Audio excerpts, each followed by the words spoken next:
يا عبادي الذين آمنوا إن أرضي واسعة فإياي فاعبدون كل نفس ذائقة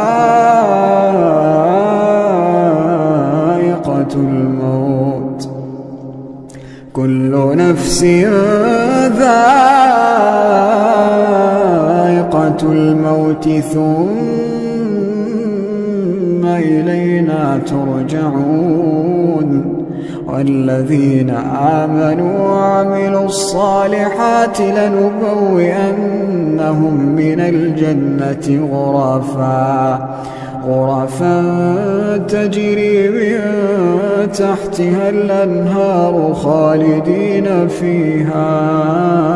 نعم أجر العاملين الذين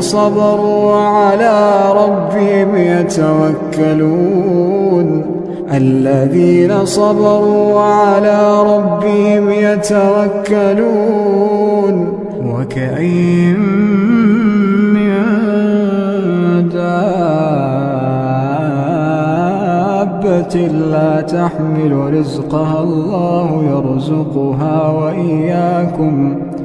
وهو السميع العليم ولئن سألتهم من خلق السماوات والأرض وسخر الشمس والقمر ليقولن الله فأنى يؤفكون